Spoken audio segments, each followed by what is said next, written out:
Histórias do cotidiano, com o historiador Marcos Vinícius Santana.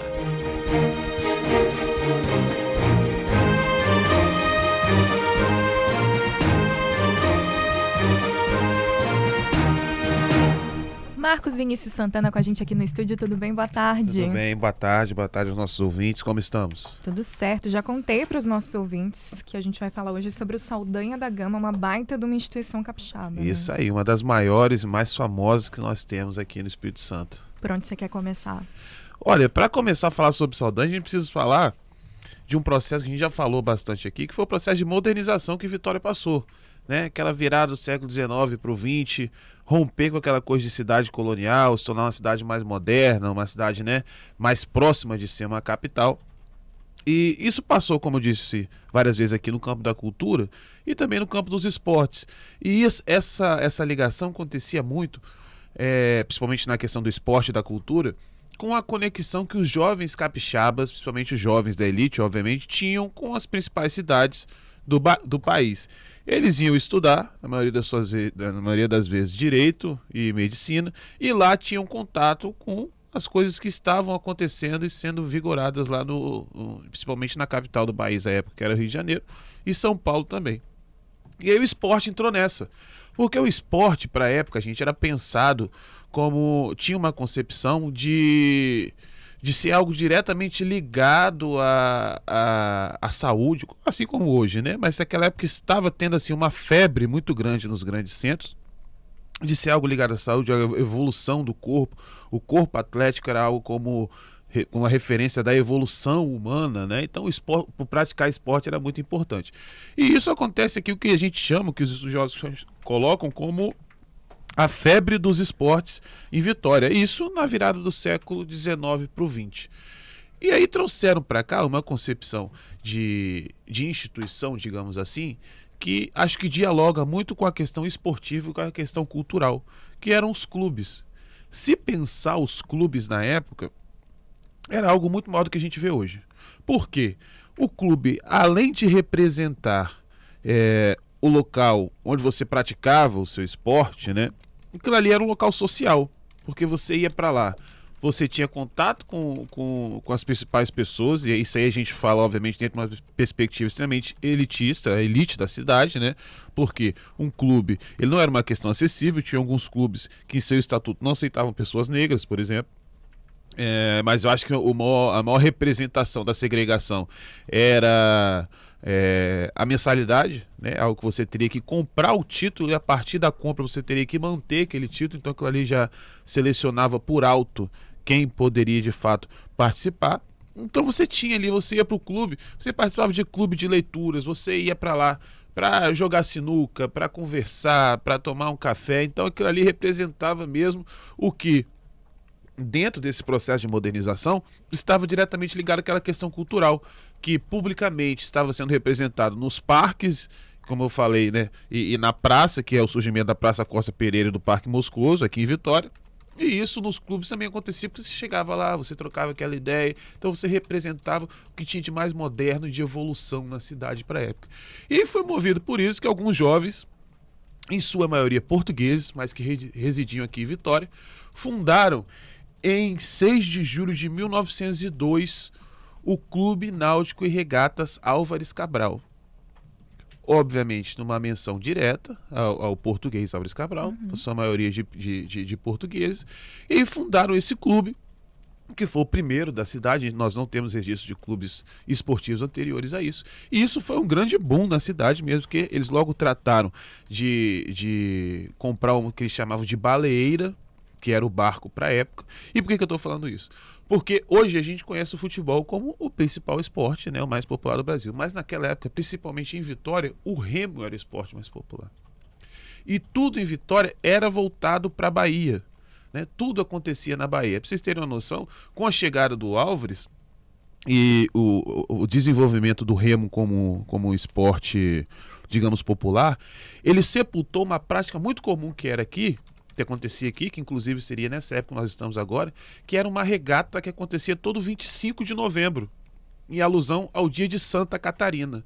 E era uma regata promovida pelos peruás, que eu expliquei dos embates entre Peroás e Caramurus, quem não viu tá aí na nossa playlist do Spotify, e era basicamente uma regata de cunho religioso, mas que era competitiva. Então quem ganhasse tinha aquele grande símbolo que era a grande referência esportiva da cidade. Com o surgimento do Álvares Cabral, criou-se uma necessidade de existir um outro clube para bater de frente com o Álvares, para criar também uma rivalidade. E foi aí que, movido pela criação do Álvares Cabral, que foi um grande boom assim, na cidade, algo de grande repercussão, um clube que nasceu voltado para os esportes aquáticos, mas tendo o remo como seu principal, funda-se em... Calma aí que eu me perdi aqui na data. Em 29 de julho de 1902. Você vê, poucos meses depois, né? Dias depois, na verdade. O Álvares é de 6 de julho, o Saldanha vem em 29 de julho de 1902. Funda-se um novo clube com o nome de Saldanha da Gama, e sem alusão ao militar brasileiro. A gente não pode afirmar muito isso, mas eu acredito que até na escolha do nome existe aí uma questão de rivalidade, que eles falam assim, pô, vocês escolheram um navegador português, nós vamos escolher um brasileiro para dizer que nós somos patriota, então já criasse uma rivalidade. E aí surge o Saldanha, dias depois do Álvares, já surgindo como um novo rival, mas o que a gente precisa pensar e falar sobre isso é que esses clubes, eles eram realmente formados pela elite da cidade, pela elite de Vitória. Então eles tinham uma facilidade muito grande de crescer economicamente e socialmente, né? Eu trouxe aqui um trecho que é para os nossos ouvintes terem uma noção, porque às vezes a gente falando, eles não têm noção do que era de fato. Alguns tempos acho que pegaram aquela coisa da regata à beira-mar, de ver regata de domingo, né? Mas de ver o que era de fato uma regata ou que representava um clube para aquela época. Que é uma notícia do jornal O Diário, de 1902, que diz: nenhum esporte nos empolga tanto como as regatas. Nenhum outro também é tão útil ao físico como ele. Eu comparo ao mais elegante de todos. Nele não há o perigo, as formas desgraciosas do conjunto, a brutalidade, a violência, o desamor ao próximo como o futebol. O remo e a natação estão sobre todos os outros. E seguimos no nosso papo com o comentarista Marcos Vinícius Santana, que hoje está falando pra gente sobre o Clube Saldanha da Gama, né? Isso mesmo, Clube Saldanha da Gama. Paramos falando sobre o que era o remo naquela época, né? Surgem o Álvares e o Saldanha como clubes de remo, clube náuticos também, praticavam natação e o polo aquático, mas tendo o remo aí como seu principal expoente do esporte. E, como disse, Vitória é uma cidade que voltava para o mar, adorava o remo.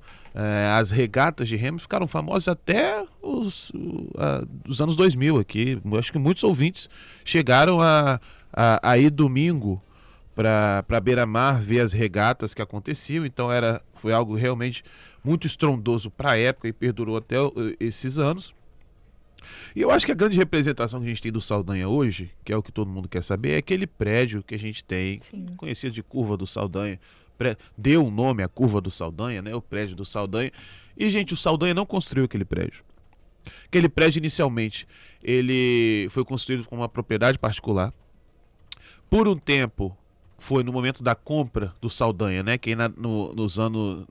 a gente não tem preciso se é 1930 ou 1931, mas foi entre esses 2 anos. Essa sede foi adquirida pelo Saldanha porque ela estava em funcionamento um cassino e uma boate chamada Trianon. Trianon seria aí uma alusão a um palácio, né, que o rei Luís XIV mandou construir. Então era muito comum você ter o nome Trianon em alguns empreendimentos ligados à cultura. E ali funcionava o cassino e boate Trianon, gerido pela cervejaria Brahma. A Brahma geria aquele cassino ali. Então era o cassino da cidade, mas com o passar do tempo isso foi meio que perdendo o fôlego. E principalmente teve um baque muito grande, que foi a proibição dos jogos de cassino, jogos de azar, que aconteceu no Espírito Santo exatamente no ano de 1930. Então, em torno desse enfraquecimento, o estabelecimento de cassino e boate não fazia mais sentido. E o Saldanha viu ali uma oportunidade de estabelecer sua sede social. Já tinha passado por diversas ruas ali no centro de Vitória como sede, e ali seria acredito, um passo a mais, né, na grandeza do clube. E aí, em 1931, é inaugurado a sede do Saldanha, ali onde era o Cassino Trianon. Inicialmente, aquela parte da beira-mar não é como era hoje, né? O mar vinha até os pés do Forte São João ali, até não existia a pista, então era basicamente onde tinha sede. E com o passar do tempo, eles começaram fazendo algumas reformas que deixaram aquele prédio ali como se fosse um dos mais modernos e confortáveis da cidade. Por quê? O mar conseguiu formar ali uma piscina natural.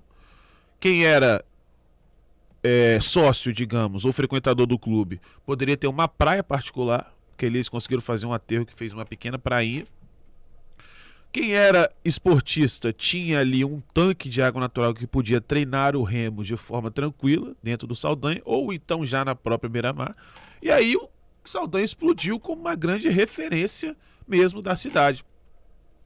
Isso, obviamente, como eu disse, diante das facilidades, porque tanto os sócios como quem geria o Saldanha era quem estava diretamente ligado ao poder público. Então eles conseguiram comprar aquela sede com empréstimo público, para vocês terem uma noção, né? Então tinha uma facilidade muito grande no crescimento. E eu acho que esse crescimento se deu, culminou, né, em 1933. Porque, como eu disse, o remo era um esporte muito famoso no Brasil todo. E a principal prova que acontecia de remo acontecia no dia 15 de novembro, em alusão ao feriado da Proclamação da República, que era a prova Estados Unidos do Brasil, que acontecia no Rio de Janeiro, na Baía de Guanabara. Era uma prova de 5 quilômetros com 6 remadores. E ali participavam os principais clubes do país. E além de Saldanha e alguns clubes da Bahia e de Pernambuco, os principais eram os que a gente conhece como Vasco, Flamengo. Todos esses clubes, exceto o Fluminense, né, dos 4 grandes do Rio, foram clubes que começaram como remo, que é o que mostra a popularidade do esporte para a época. Só depois se tornaram futebol, né? E aqui em Vitória, essa mudança para o futebol ser mais popular foi ainda mais resistente porque a cidade era realmente muito ligada à Bahia.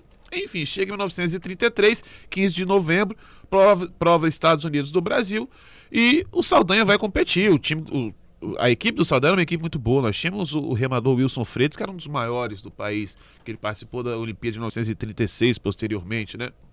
Mas era um clube assim que não despertava muito interesse por causa da sua não estar, né, no eixo ali Rio de Janeiro. A gente não tinha a possibilidade de informação de saber qual clube era forte ou não era.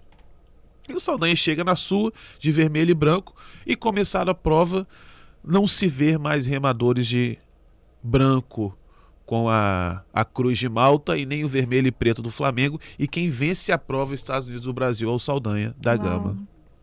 O que para a época seria, eu fiz um vídeo sobre até, eu comentei, seria como se um clube do Espírito Santo chegasse e se tornasse campeão brasileiro. Sim. Porque era de fato um dos maiores esportes populares da época, e a maior prova, e o Saldanha chega e vence. E aí, gente, a chegada desses remadores aqui foi uma coisa de louco. Eles vinham de trem naquela época, né? Existia uma linha férrea que ligava a Estação Leopoldina, que está sendo reformada ali em Argolas, em Vila Velha, ligava ao Rio de Janeiro. Então a principal conexão com o Rio de Janeiro era de trem. Eles pararam em Cachoeiro de Itapemirim, eles tiveram festa em Cachoeiro. Para vocês verem que não era aquela coisa da identidade do clube. Tornou-se uma coisa de identidade estadual mesmo.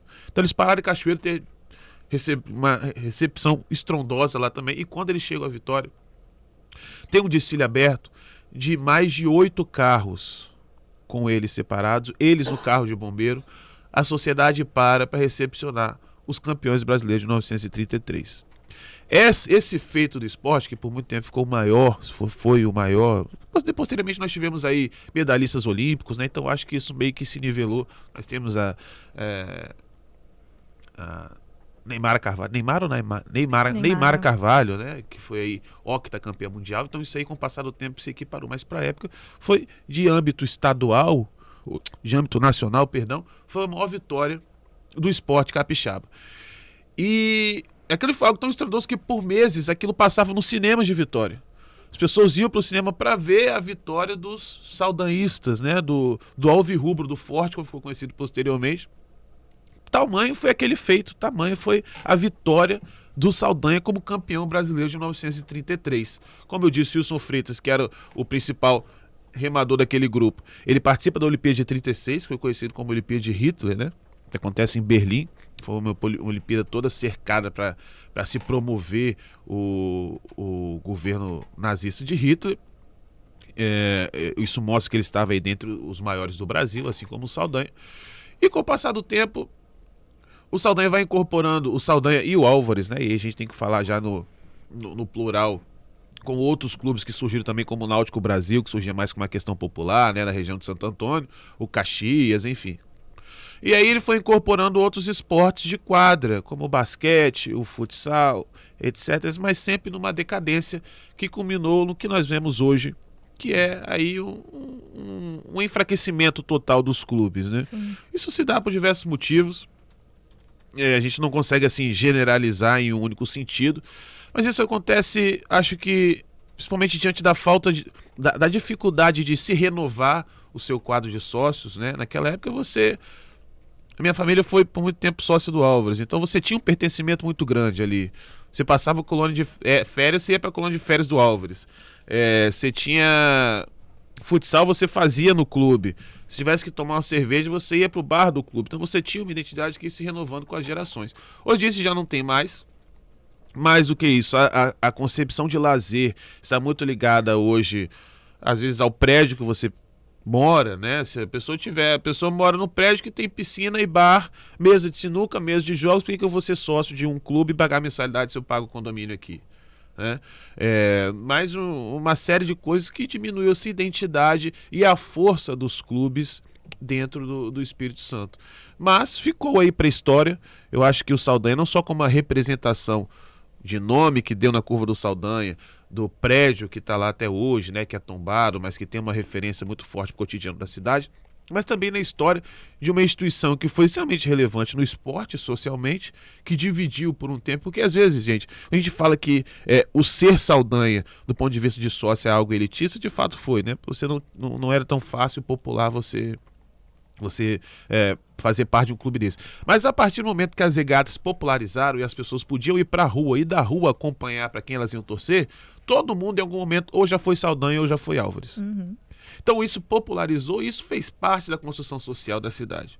Algo que se perdeu, infelizmente, e para a beira-mar dia de domingo, como eu falei, alguns ouvintes já foram, provavelmente já foram, era parte do calendário da cidade mesmo, né? Era algo que era, assim, do ponto de vista do entretenimento, dos principais programas que se perdeu, que eu acho que é algo que a gente pode resgatar, mas que do ponto de vista histórico a gente pode colocar aí o Saldanha, o Álvares e outros clubes náuticos como grandes representantes da formação social, cultural e esportiva do Espírito Santo. Você fala dessa questão que é importante, né, do elitismo, que acabou virando uma característica, e acho que justamente os clubes daqui não acompanharam o que aconteceu com outros clubes pelo país, né, no Rio, São Paulo. A gente tem o Pinheiros, o Hebraica, o Rotary, o Hebraica tem também o componente étnico-religioso ali. O Minas Tênis Clubes também é gigante, né? Exatamente, que permaneceram nessa toada muito da elite. Hoje são espaços de networking frequentados ali por certas camadas sociais,